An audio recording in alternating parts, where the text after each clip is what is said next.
அரசியல் கருத நேயர்களுக்கு வணக்கம். இன்று நம்மோது இனியும் சிறப்பு விருந்தினர் மூத்த பத்திரிகையாளர் சேக்குவார ஜெய்சங்கர் அவர்கள். வணக்கம் சார். வணக்கம் சார். வணக்கம் சார். சில நாட்களுக்கு முன்னாடி கரூரில் கூட்ட நெரிசலில் உயிரிழந்தவர்களில் 31 குடும்பத்துக்கு அரசு வேலை, தகுதி வாய்ந்தவர்கள் அரசு வேலை வழங்கணும்னு சொல்லிட்டு அரசாணையை தமிழக அரசு, விஜய் தலைமையிலான தமிழக அரசு வெளியிட்டிருந்தாங்க. அதை வழங்கக்கூடாது அப்படின்னு சொல்லிட்டு நாம் தமிழர் கட்சியோட வழக்கறிஞர் பாசறை நீதிமன்றத்தில் வழக்கு தொடர்ந்தாங்க. இப்போ அந்த வழக்கில் என்ன தீர்ப்பு சொல்லியிருக்காங்கன்னா, அரசாணையை ரத்து செய்ய கோரி தீர்ப்பு வழங்கியிருக்காங்க. எப்படி பார்க்குறீங்க? இல்லை, இந்த சட்டப்படியான இந்த நடவடிக்கை பார்த்தீங்கன்னா சரியான நடவடிக்கை. இப்போது மனிதநேயத்தோடு நீங்கள் பார்க்கணும், மனிதாபிமானத்தோடு பார்க்கணுன்னா அந்த மக்களுக்கு உதவி செய்யணும் தான்.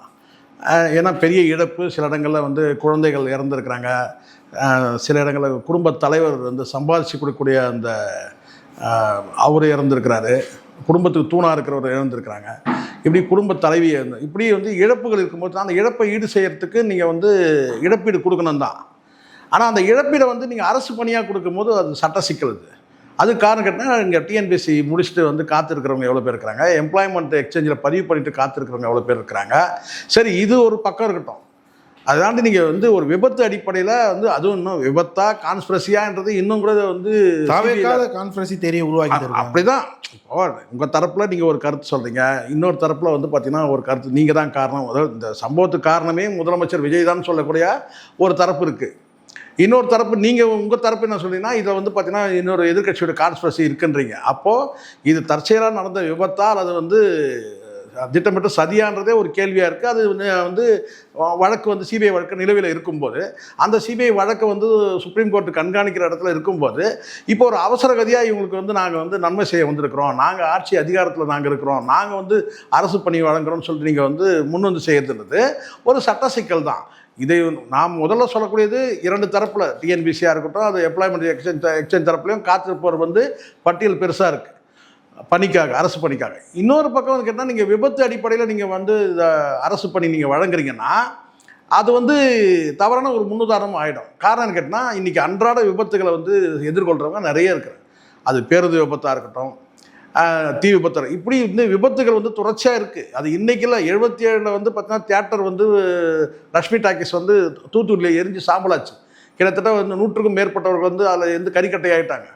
அவங்க குடும்பத்துக்கு ஏதாவது உங்களுக்கு நிவாரணங்கள் வழங்கப்பட்டிருக்கு, ஆனால் அரசு பணி வழங்கப்பட்டிருக்கா? கிடையாது. அடுத்தது நீங்கள் மகாமகம் எடுத்துங்க, 53 பேர் இறந்துட்டாங்க கூட்ட நெரிசலில். ஜெயலலிதா குடிக்கிறத பார்க்க போனவங்க அத்தனை பேரும் இந்த மகாமகம் குளத்தில் நீராட போனும்போது அக்கா தங்கை 2 பேரும் போகிறாங்க. அதை பார்க்க போனவங்க 53 பேர் இறந்துட்டாங்க. மாஞ்சோலை தோட்ட தொழிலாளர்கள் பார்த்தீங்கன்னா போராட்டத்தின் போது விரட்டப்பட்டாங்க. அவங்க நதியில் விழுந்து இறந்தது உங்களுக்கு தெரியும். நதியில் விழுந்து இறத்ததான் சொல்லப்படுது. இறந்ததான் சொல்லப்படுது. அதுக்கு பின்னாடி பார்த்தீங்கன்னா விசாரணைகள், சதிகள், இதெல்லாம் ஒவ்வொரு காலகட்டத்தில் ஒவ்வொரு பிரச்சனைகள் இருக்க தான் செய்யுது. கும்பகோணத்தில் ஒரு பள்ளி விபத்து, பிள்ளைகள் 93 பிள்ளைகள் பார்த்தீங்கன்னா எரிஞ்சு சாம்பலாயிட்டாங்க. ஸோ இப்படி நீங்கள் விபத்துக்கு கொடுக்கணும்னு நீங்கள் முடிவு பண்ணிங்கன்னா, விபத்தாக இருக்கட்டும், அது பார்த்தீங்கன்னா அது சதியின் மூலமாக இறந்தவங்களாக இருக்கட்டும், இப்படி நீங்கள் வழங்கினா எவ்வளோ பேருக்கு நீங்கள் அரசு பணி வழங்குவீங்க? எல்லாருக்கும் வழங்கப்பட்டிருக்கா? இல்லை. இப்போ தற்காலிகமாக பார்த்தீங்கன்னா காவல்துறையால் பாதிக்கப்பட்டவங்களுக்கு 2 தபை உங்களுக்கு தெரியும், ஜெயராஜுடைய மகளுக்கு கொடுக்கப்பட்டிருக்கு, அஜித்குமாரோட தம்பிக்கு வழங்கப்பட்டிருக்கு. இன்னொரு பார்த்தீங்கன்னா துப்பாக்கி சம்பவத்துக்கு தூத்துக்குடியில் அங்கே பார்த்தீங்கன்னா 13 பேர் வழங்கப்பட்டிருக்கு. அதெல்லாம் அரசாங்கத்தோட பிழைகள் தானே. அதுதான் நான் சொல்கிறேன். அரசே இதுக்கு ஒரு பொறுப்பேற்றுக்கிறது ஒன்று இருக்குது. ஏன்னா காவல்துறை அரசு கட்டுப்பாடு இருக்குது. அவங்க நடக்கக்கூடிய ஒரு தவறான நடவடிக்கையின் மூலமாக அங்கே ஒரு மரணம் நிகழ்துன்னு சொன்னால் அதுக்கு நீங்கள் கொடுக்கறது அதை ஏற்றுக்கலாம். ஆனால் ஒரு விபத்துக்கெல்லாம் நீங்கள் கொடுக்க ஆரம்பிச்சோன்னா, நான் பெரிய லிஸ்ட்டு போட்டேன்ல, அந்த லிஸ்ட்டு படி நீங்கள் கொடுக்கணும். இப்போ தினம் இப்போ இன்றைக்கி ஒரு பேருந்து விபத்து சார், 5 வாகனம் முட்டிக்கிச்சு, அதில் 2 பேர் பலியாயிட்டாங்க, அவங்க கொடுப்பீங்களா நீங்கள்? சரி, அப்படியே விஜய் பார்த்தீங்கன்னா மனிதாபிமானத்தோட மனிதநேயத்தோட கொடுத்ததா வச்சுப்போமே, ஒரு வாதத்துக்கு வச்சுப்போமே. அப்போ விக்ரவாண்டி பார்த்தீங்கன்னா மாநாட்டுக்கு வந்தபோது பார்த்தீங்கன்னா ஒரு 3 பேர் இறந்து போயிட்டாங்க, 5 பேர் 6 பேர் இறந்து போயிட்டாங்க. 6 பேர் கிட்டத்தட்ட 51, கிட்டத்தட்ட மொத்தமாக லிஸ்ட் எடுத்து 50, அந்த 51 பேருக்கெல்லாம் நீங்கள் கொடுத்துருக்கணும். அப்போ அது இது விபத்து, கூட்ட நெரிசலில் இறந்தாங்கன்னா அதுக்கு கொடுப்பீங்க. அப்போ இன்னொரு இதே உங்களுடைய மாநாட்டுக்கு வந்தவங்க இறந்து போயிருக்காங்க, அது கொடுக்க மாட்டீங்களா? இதுவும் உங்களை பார்க்க வந்த கூட்டம் தான். அப்போ இதுலேயே இவங்களுக்கு ஒரு தெளிவற்ற பார்வை இருக்குது, ஒரு நேர்கொண்ட பார்வை இல்லை. அங்கெல்லாம் இடைத்தேர்தல் வரல இல்லை சார். அதனால் சொல்கிறேன். அப்போ இதை அரசியல் உள்நோக்கம் இருக்குன்னு சொல்லி நீங்கள் வாதம் அமைக்க முடியும் தானே. அப்போ இது இன்னும் ஒரு படி மேலே சொல்கிறேன். இந்த நடவடிக்கையை ஒரு கருணை அடிப்படையிலான இந்த பணி வாய்ப்பு வழங்குற அந்த விஷயமே வந்து பார்த்தீங்கன்னா அரசு துறையிலேயே பல துறைகளில் வந்து வழங்கப்படுறது கிடையாது. இங்கே நீங்கள் நேரடியாக வந்து ஒரு அரசு பணியில் இருக்கிறவங்க வந்து இறந்தாங்கன்னா, பணிக்காலத்தில் இறந்தாங்கன்னா அவங்க பிள்ளைகளுக்கு வந்து வாய்ப்பு வழங்கப்படுது. இதே நீங்கள் வந்து அரசு துறை சார்ந்த சில கிளை நிறுவனம் சொல்ல முடியாது. இப்போ உதாரணத்துக்கு ஆவின் எடுத்துங்க, கோஆப்ரேட்டிவ் சொசைட்டி டிபார்ட்மெண்ட் எடுத்துங்க, இல்லை இன்னும் சில வாரியங்கள் இருக்குல்ல, அதில் பணியாற்ற குடிநீர் வடிகால் வாரியம், இப்படி இந்த வாரியங்களில் பணியாற்றக்கூடிய ஊழியர்களுக்கெல்லாம் வந்து பார்த்தீங்கன்னா அரசு பணி காலத்தில் வந்து இறந்தாங்கன்னா கூட அரசு பணி என்பது வந்து வாரிசு வந்து வழங்கப்படுறதில்லை. அது வந்து பார்த்தீங்கன்னா நீண்ட காலம் காத்திருக்க வைக்கிறாங்க. இதெல்லாம் நடக்குது. இதே நீங்கள் வந்து வேற ஒரு துறையில் வந்து அரசு நேரடி துறை இருக்குது இல்லையா, அதில் வந்து பணிக்காலத்தில் இருந்தாங்கன்னா அவங்க பிள்ளைகளுக்கு வந்து வாய்ப்பு வழங்குது. ஆனால் இங்கே வந்து பார்த்தீங்கன்னா ஒரு வாரியத்தில் இது போன்ற வந்து ஒரு கோஆப்ரேட்டிவ் செமி கவர்மெண்ட் சொல்லுவாங்க, அதாவது கேட்டால் அரசு நிர்வாகம் வந்து பார்த்தீங்கன்னா வந்து பாதி அரசு நிர்வாகத்தில் சார்ந்தவங்க மாதிரி இவங்கெல்லாம் அப்படி தான் ட்ரீட் பண்ணுறாங்க. முழு அரசு ஊழியராக ட்ரீட் பண்ணுறது. அப்போ அவங்களுக்குலாம் வந்து பார்த்தீங்கன்னா என்ன நடக்குது? இப்போ அவங்களும் வந்து பார்த்தீங்கன்னா அரசு பணி தான், அதுவும் அத்தியாவசிய பொருட்கள், பால் வந்து குடிநீர் விநியோகம் என்பது அத்தியாவசியத்தில் பணியாற்றக்கூடிய ஊழியருடைய வந்து பிள்ளைகளுக்கே வந்து பணிக்காலத்தில் இருந்தால் வாரிசுகளுக்கு வந்து வேலைவாய்ப்பு வழங்குறதில்ல. அப்போது இது வந்து பார்த்தீங்கன்னா இது வந்து ஒரு அரசியல் உள்நோக்கம் வாய்ந்ததுன்னு சொல்லி வாதம் பண்ண முடியும். நீங்கள் தனிப்பட்ட அதிகாரம் வந்து பார்த்தீங்கன்னா நீங்கள் இடம் பார்த்து பாயக்கூடாது இல்லை. உங்கள் அதிகாரம் பாயுதுன்னா ஒரே சீராக இருக்கணும், பார்வை ஒன்றா இருக்கணும், பாரபட்ச பார்வை இருக்கக்கூடாது. இவங்களுக்கு ஒரு பார்வை அவங்களுக்கு ஒரு பார்வை இருக்குது. இப்போ உங்களுக்குள்ளே பார்வை இருக்குது, கரூரில் ஒரு பார்வை இருக்குது, விக்கிரவாண்டியில் ஒரு பார்வை இருக்குது, அப்படியா? அப்போ வந்து நாம் தமிழர் வந்து கட்சியோட முன்னெடுப்பு நடவடிக்கை என்பது நேர்மையானது, ஒரு நேர்கொண்ட பார்வையானது, சட்டப்படியானது. இன்னும் சொல்லப்போனால் சட்டத்தின் ஆட்சியை வந்து நிலைநிறுத்தியிருக்கு நாம் தமிழர் கட்சி. உள்ளபடியே பாராட்ட வேண்டியது அந்த வழக்கறிஞர் பாசறைக்கு வந்து பாராட்டு தெரிவிக்கணும். நேர்மையாக இது வந்து பார்த்தீங்கன்னா வந்து ஒரு நம்பிக்கை விட்டுது. இப்போது உங்களுக்கு உளவியலாக பார்த்தீங்கன்னா இது போன்ற அரசு பணியில் வந்து நீங்கள் விபத்து நடக்கிற இடத்துல நீங்கள் கொடுக்க ஆரம்பிச்சிங்கன்னு வச்சிங்களேன். இப்போ வருஷத்துக்கு ஒரு 200 பேருக்கு நீங்கள் வந்து தொடர்ந்து கொடுக்கக்கூடிய சூழ்நிலை. ஒரு காலகட்டத்துக்கு பார்த்தா ஒரு 10 வருஷம் கழிச்சுன்னா அரசு ஊழியர்கள் பெரும்பாலும் தான் விபத்தில் பாதிக்கப்பட்டவங்க தான் அங்கே வந்து இருப்பாங்க. அந்த இடத்துல நீங்கள் வந்து பார்த்தீங்கன்னா எப்படி இருந்தாலும் வந்து பார்த்தீங்கன்னா இந்த 31 பேருக்கு நீங்கள் பணி வாய்ப்பு கொடுக்கும்போது பார்த்தீங்கன்னா அந்த தகுதி என்பது வந்து பார்த்தீங்கன்னா கிளாஸ் 4 தான் வைப்பாங்க. அந்த கிளாஸ் 4 எம்ப்ளாயி வந்து பார்த்தீங்கன்னா வந்து ஒரு 10 வருஷம் கழிச்சு நீங்கள் கிளாஸ் 3க்கு வராங்கன்னு வச்சுங்க, ஒரு எழுத்தர் பணிக்கே வராங்க கேட்டினா அவங்களுடைய தகுதிகள் வந்து பார்த்தீங்கன்னா அங்கே வந்து ஒரு பேசும் பொருளாகும். இவங்க வந்து பார்த்தீங்கன்னா எந்த அடிப்படையில் இவங்க வந்தாங்க, இவங்க கருணை அடிப்படையில் வேலை வாங்கின்னு வந்தாங்க, அந்த பார்வை தான் இருக்கும் எப்போவுமே.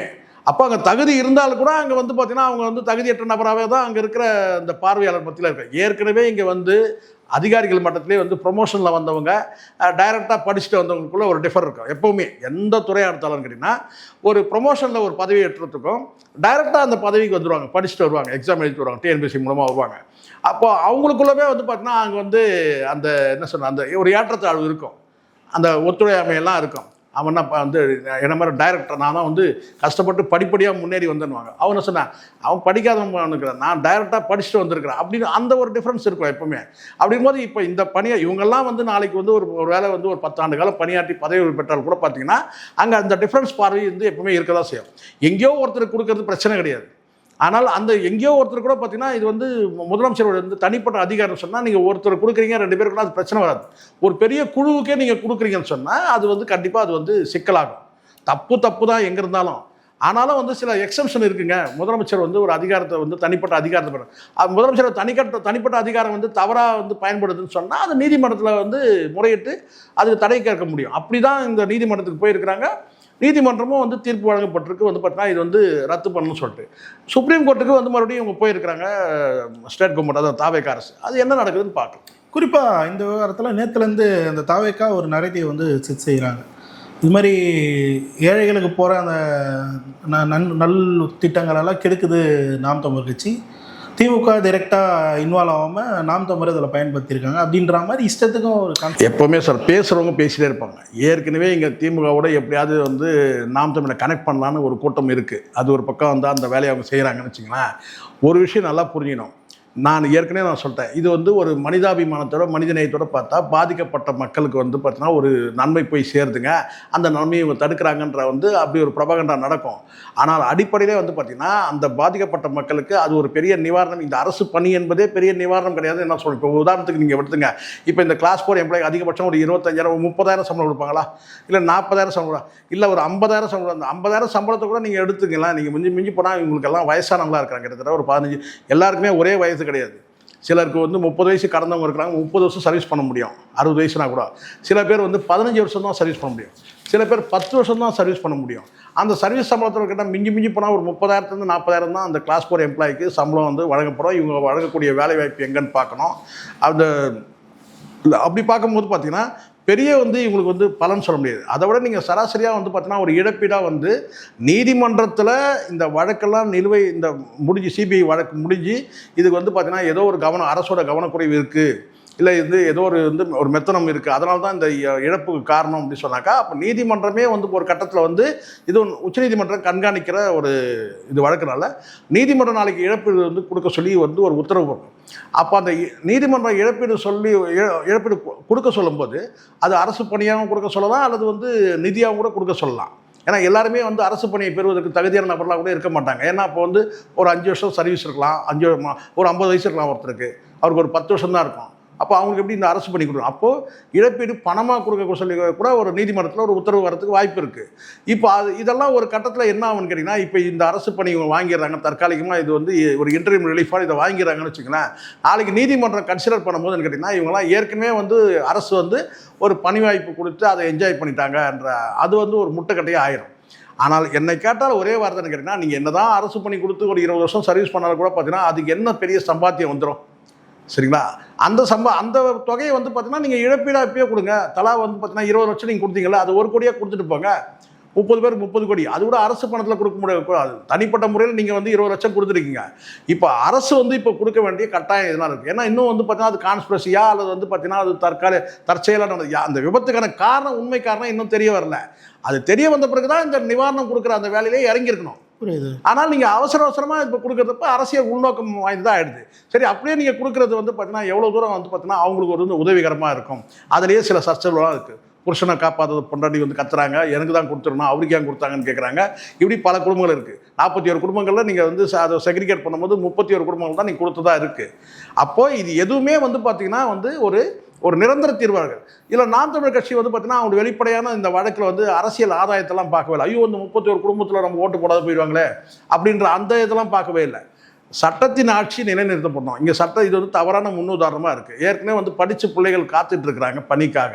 அப்போ நீங்கள் வந்து இது உங்களுடைய பிரச்சனை, இது முழுக்க உங்களுடைய நடவடிக்கை. அது அன்னைக்கு வந்து யார் நிர்வாகம் பண்ணாங்களோ அவங்களுடைய பிரச்சனை இது. இந்த ரெண்டு, அதாவது திமுகவுக்கும் தாவேக்காவுக்கும் உள்ள பிரச்சனை இது.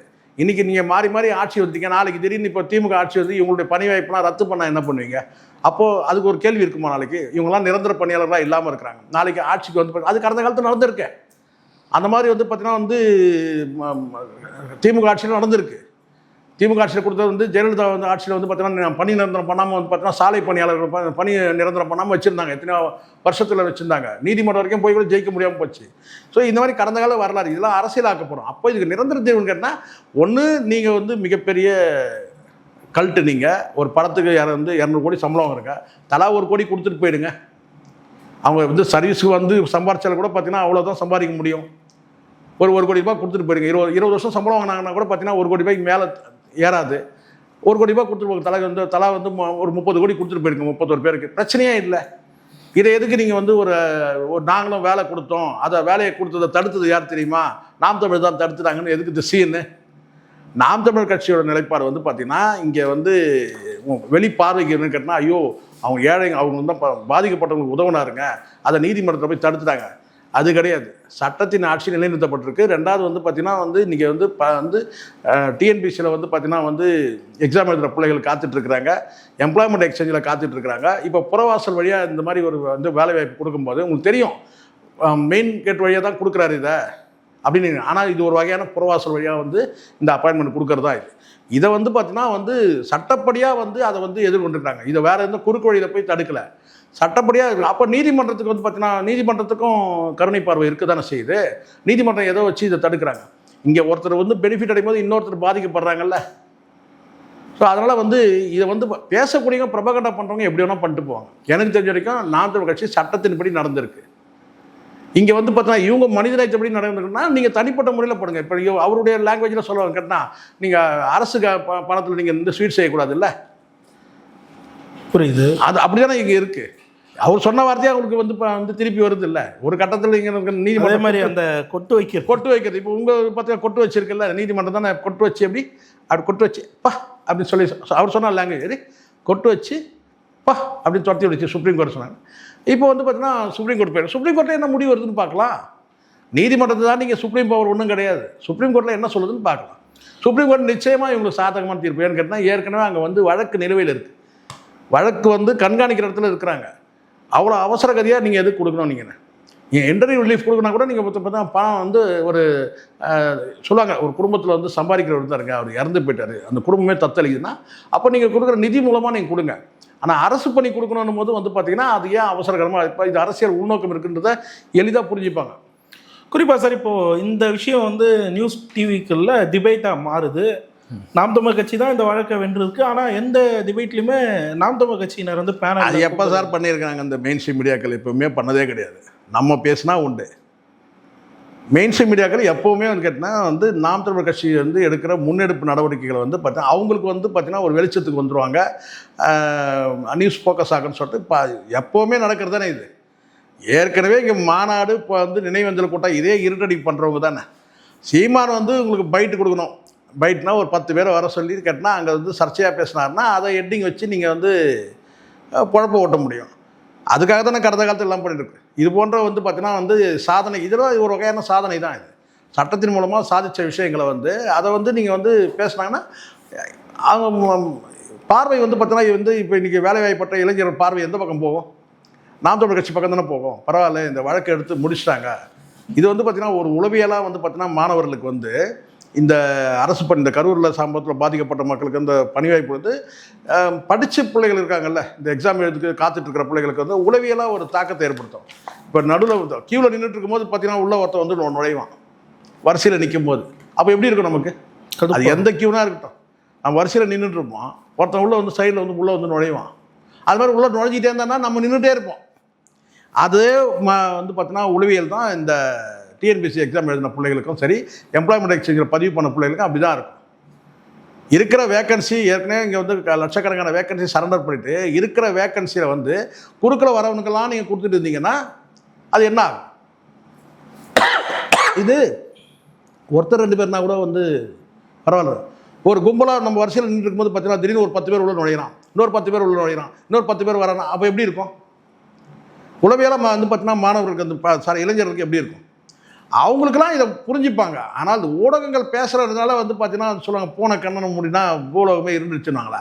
இவங்க இந்த ஊடகங்கள் தெரிவிக்கலாம் தெரியாதா? மக்களுக்கு தெரியாதா இந்த வந்து இதை யார் இந்த வழக்கை கொண்டு போனாங்க அப்படின்றது? இன்னும் கொஞ்ச நாள் வெயிட் பண்ணுங்க, அவங்களே பிரச்சாரம் பண்ணுவாங்க. தாவேக்கால இருக்குங்கள, நாங்கள் வந்து இந்த மக்களுக்கு, பாதிக்கப்பட்ட மக்களுக்கு நாங்கள் உதவி செய்ய போனோம், ஆனால் அதை நாம் தமிழர் தான் வந்து கெடுத்துட்டாங்க. ஆனால் உள்ளபடியே வந்து பார்த்தீங்கன்னா படித்த இளைஞர்களுக்கு நல்லா தெரியும் இது வந்து நடந்த விஷயம் சரியா தப்பா, நாம் தமிழ் எடுத்த நடவடிக்கை சரியா தப்பானது படித்த இளைஞர்களுக்கு தெரியும். குறிப்பாக சார், இப்போது இந்த விடயத்தில் நேற்று ஆளுந்தரப்புக்கு ஆதரவாக வழக்கறிஞர் பேசும்போது ஒரு விஷயத்தை வந்து பதிவு பண்ணுறது, இது ஒன்றும் பெரிய பதவியெலாம் இல்லை அப்படின்ற ஒரு விஷயத்த வந்து பதிவு பண்ணுறாரு. கவர்மெண்ட் வேலை கொடுக்கறதே தப்புன்னும் போது இப்போ அவங்க பாயிண்ட் ஆஃப் வியூலேருந்து பார்ப்போமே, பாதிக்கப்பட்ட மக்களுக்கு பெரிய வேலை கூட கொடுக்க முடியாதா அப்படின்ற ஒரு கேள்வியும் எழுது. எப்படி பார்க்குறீங்க? இல்லை, இது எப்போவுமே வழக்கமாக சார். இப்போ நான் உங்களுக்கு தெரியும் நினைக்கிறேன், அவர் இவர் பண்ணார்ல, நம்ம ஜெயராஜ் சாத்தங்குளம் வழக்கில் வந்து ஜெயராஜோட கூட வந்து ஃபெனிக்ஸ் ஜெயராஜ் விஷயத்தில் ஜெயராஜோட மகளுக்கு வந்து வேலைவாய்ப்பு கொடுத்தாங்க. அதே வந்து அவங்க வந்து பார்த்தீங்கன்னா அதை அப்ஜெக்ஷன் பண்ணலாம் வாங்கிட்டு, அதுக்கு முன்னாடி வந்து பார்த்தீங்கன்னா சங்கராமன் கொலை வழக்கில் வந்து பார்த்தீங்கன்னா சங்கராமனுடைய மகனுக்கு வந்து ஜெயலலிதா வந்து தனிப்பட்ட அதிகாரத்தை பயன்படுத்தி வேலை கொடுத்தாங்க. இதெல்லாம் ஸ்டெர்லைட்டில் பாதிக்கப்பட்டவங்களுக்கு திமுக அதுதான் சொல்கிறேன். இப்போ இந்த வேலைலாம் எப்படி கொடுப்பாங்க கேட்டால் அவங்களுடைய கல்வி தகுதின்னு ஒன்று இருக்குல்ல, அந்த கல்வி தகுதியில் அடிப்படையில் வந்து பார்த்தீங்கன்னா அடிப்படையிலே வந்து பெரும்பாலும் வந்து எஸ்எஸ்எல்சி பாஸ் ஆகிருப்பாங்கன்னு வச்சுக்கலாம். அவங்களுக்கு வந்து அந்த கிளாஸ் 4 பணி வாய்ப்பு தான் கொடுப்பாங்க பெரும்பாலும். இதில் ரொம்ப ரேசி இப்போ டிகிரிலாம் முடிச்சிருந்தா கூட பார்த்தீங்கன்னா முதல்ல கிளாஸ் 4 வேலை கொடுத்துட்டு அதுக்கப்புறம் ஒரு 2 வருஷம் கழிச்சு ப்ரொமோட் பண்ணுவாங்க.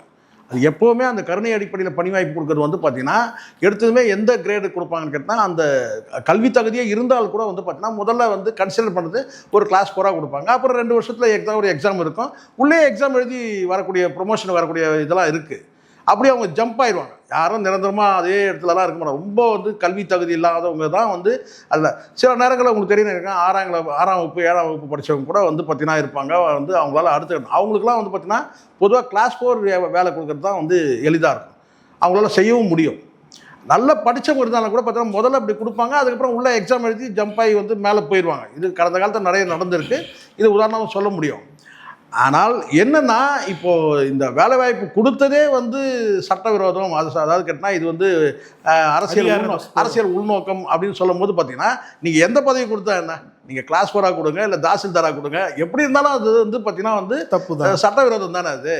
அப்படி தான் நம்ம அதை பார்க்கணும். அதனால் இவங்க ப்ரொபகண்டா பண்ணக்கூடியவங்க வந்து உள்ளபடியே எதிர்பார்க்கவங்க அப்படி தான் இருக்கும். இப்போ உதாரணத்துக்கு அஜித்குமார் வந்து விஷயத்தில் வந்து பார்த்தீங்கன்னா ஆவினில் கொடுத்தாங்க.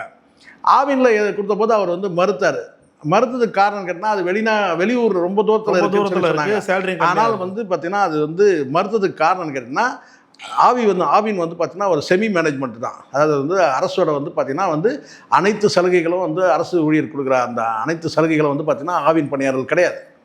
அது நிறைய பேர் தெரியாது. ஆனால் அது யாரோ பாயிண்ட் எடுத்து கொடுத்துருக்குறாங்கன்னு கேட்டால் அவங்களுக்கு ஆவினில் போட்டதை விட டைரெக்டாக வந்து பார்த்தீங்கன்னா கவர்மெண்ட்டில் கொடுங்க. இது வந்து பார்த்தீங்கன்னா டைரக்ட் மேனேஜ்மெண்ட் கிடையாது, இது வந்து ஒரு போர்டு, இது கோஆபரேட்டிவ் சொசைட்டியோட கீழே வர்றது, அரசு உதவி, அரசு. ஆமாம், அது அரசோட ஒரு இது கட்டினா ஒரு துணை நிறுவனம் தான் இது. அதனால் வந்து ஃபுல் பெனிஃபிட் வந்து பார்த்தீங்கன்னா அரசு ஊழியருக்குள்ள அந்த பெனிஃபிட் வந்து இதில் ஃபுல்லாக கிடையாது அப்படிலாம் பேசி தான் அதுக்கப்புறம் தான் வந்து ஏன் பென்ஷன் கூட கிடையாது. உங்களுக்கு தெரியும், ஆவின் எம்ப்ளாய்க்கெலாம் பென்ஷன் கிடையாது, நிறைய பேர் அது தெரியாது. அவங்களாம் கவர்மெண்ட் எம்ப்ளாய் தெரியுங்க, அத்தியாவசியம் தான். குடிநீராக இருக்கட்டும், கோஆபரேட்டிவ் சொசைட்டியாக இருக்கட்டும், இங்கெல்லாம் பென்ஷன் கிடையாது. அதனால் அந்த அந்த பையன்கிட்ட வந்து யாரோ எடுத்து சொன்ன பிறகு அவன் என்ன சென்றான், எனக்கு வந்து இங்கே கொடுத்தது வேலை வேணும், தெரிஞ்சு போச்சு, தெரிஞ்சு போச்சு. அதனால் வந்து பெரும்பகுதி வந்து பார்த்தீங்கன்னா இந்த போர்டில் கொடுக்கறது, வேலை கொடுக்கறது ரொம்ப எளிது. அவங்களுக்கு தான் இந்த மாதிரி வந்து ஈஸியாக வந்து ஒரு வேக்கன்சி இருக்கும், அங்கே போட்டு விட்டு போயிடுவாங்கன்னு வச்சுங்களேன். அப்படி தான் வந்து இது வந்து மறுக்கப்படுது.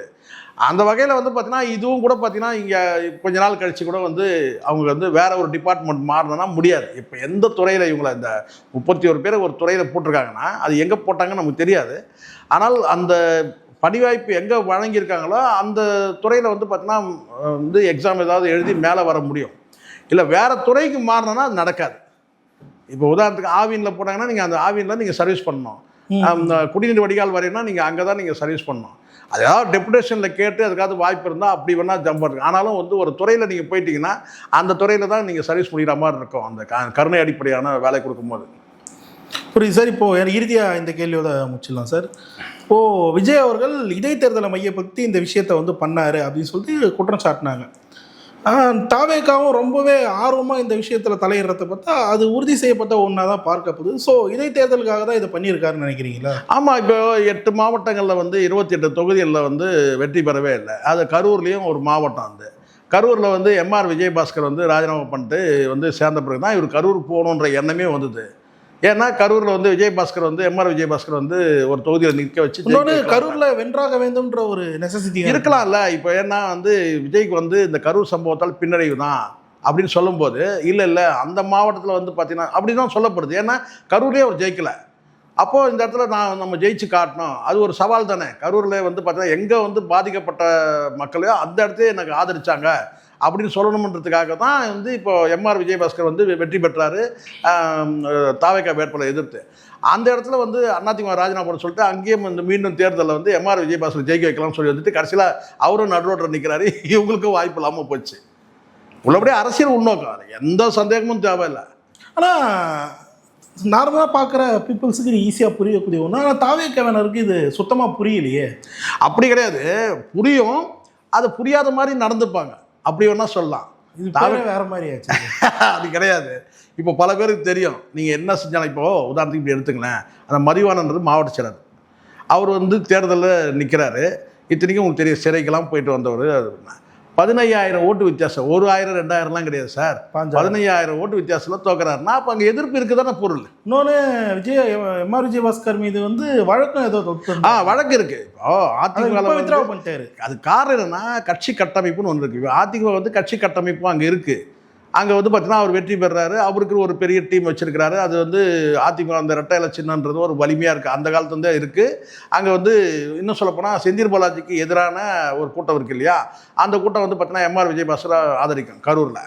அங்கே வந்து பார்த்தீங்கன்னா 2 பேருக்கு வந்து கடுமையான போட்டி இருக்கும், எம்ஆர் விஜயபாஸ்கர் செந்தில் பாலாஜிக்கும் தான். ஆனால் செந்தில் பாலாஜி கொடி ஓங்கி பறக்கணும்னு வச்சுக்கிறேன். ஆனாலும் இந்த தேர்தலில் வந்து செந்தில் பாலாஜி இங்கே நிற்காம அவர் எங்கே கோவை போயிட்டார். அது இவங்களுக்கு வந்து ஒரு ப்ளஸ் ஆகிடுச்சு. அங்கே வந்து எம்ஆர் விஜயபாஸ்கர் ஜெயிச்சிடறாரு. தாவேக்கா வேட்பாளர் தோற கிடையாது. அது காரணம் கேட்டால் தாவேக்கால அந்த அதாவது அங்கே வந்து பார்த்தீங்கன்னா அந்த கரூர் சம்பவமும் அவருக்கு ஒரு ப்ளஸ் ஆகிடுச்சு. அப்போ இருக்கிற வேட்பாளர் பெஸ்ட்டு யாருக்குன்னா எம்ஆர் விஜயபாஸ்கர். அப்போ வழக்குகள் என்ன இருந்தாலும் வந்து பார்த்தீங்கன்னா வந்து வழக்கை பார்த்துலாம் மக்கள் வாக்களிக்காமல் விடுறதுலாம் கிடையாது. கடைசியாக வந்து ஓட்டு போடும்போது ஜாதி என்ன, இவர் யார், நம்ம ஊருக்காரனா, நம்ம மாவட்டத்துக்காரனா, இதை தான் பார்க்குறாங்க தவிர அவர் மீது வழக்கு இருக்கான்றதெல்லாம் பார்க்கறது கிடையாது. கேட்டவனா அதுதான் அப்படி தான் பார்க்குறாங்க தவிர இந்த வந்து பார்த்தீங்கன்னா வந்து இவர் எந்த சாதி, ஒரு சொந்த பந்தமா, நம்ம மாவட்டத்தை சார்ந்தவரா, இப்படி தான் பார்க்குறாங்க. அந்த வகையில் தான் எம்ஆர் விஜயபாஸ்கர் வந்து பார்த்தீங்கன்னா இல்லைனா இவர் வந்து நேர்மையானவர், நமக்கு அது வந்து இவர் அதிமுக ஆட்சிக்கு வந்தக்காக இவர் அமைச்சராகி நமக்கு வந்து ஏற்கனவே அமைச்சராக இருந்தவர் தான். அதனால் வந்து இந்த தேர்தலை பொறுத்த வரைக்கும் வந்து தாவேக்காவுக்கு வந்து கரூரில் வந்து ஒரு பின்னடைவு தான் கடந்ததில்லை. இதை எப்படியாவது ப்ளஸ் பண்ணிக்கணும்னு பார்த்தாங்க. இந்த வரக்கூடிய வந்து ஒரு இடைத்தேர்தலில் வந்து நம்ம வந்து வெற்றி பெறணும். ஒரே ஒரு தொகுதி ஜெயிச்சனா கூட கரூர்லேயே நாங்கள் ஜெயிச்சோன்னு சொல்ல முடியல. புரியுது. கரூரில் நீங்கள் தோத்தீங்க தானே. ஒரு வார்த்தை சொல்கிறீங்க என்னன்னு கேட்டால், எந்த மக்களுமே வந்து விஜய் வெறுக்கலை. இவ்வளோலாம் நடந்த பிறகும் இந்த மக்கள் வந்து இப்போ ஒருத்தர் கேட்டார், சார் இவ்வளோ நடந்த பிறகு கூட விஜய் ஆதரிக்கிறாங்களே. விஜய் ஆதரிக்கிறாங்க, கரூர் ஆதரிக்கிறாங்களா? கரூரில் எதிர்ப்பு நிலை இருக்குன்னா அப்போ என்ன பொருள்? கரூரில் நீங்கள் ஜெயிச்சு தான் சொல்லலாம், மக்கள் வந்து பார்த்தீங்கன்னா அதை பொருட்படுத்தணும்னு சொல்லிட்டு. அங்கே பொருட்படுத்தினால தான் கரூரில் ஜெயிக்க முடியல. அதை உடைக்கணும்னு பிளான் பண்ணாங்க. அப்போ எம்ஆர் விஜயபாஸ்கர் வந்து பார்த்தீங்கன்னா வந்து நிறுத்தினா ஜெயிச்சிருவார் அடுத்த தேர்தலில் வர தேர்தலில் அப்படின்னு நினச்சாங்க. அது கடைசியில் வந்து திருசங்க சொர்க்க மாதிரி ஆயிடுச்சு. கடைசியில் இப்படி இல்லாமல் அப்படி இல்லாமல் நடு ரோட்டில் நிற்கிறாரு எம்ஆர் விஜய். இருக்கிற ஒரு பதவியை ராஜினாமா பண்ணிவிட்டு நடு ரோட்டில் நிற்கிறப்போ ஆயிடுச்சு. பல்வேறு கேள்வி தெளிவாக. நன்றி சார்.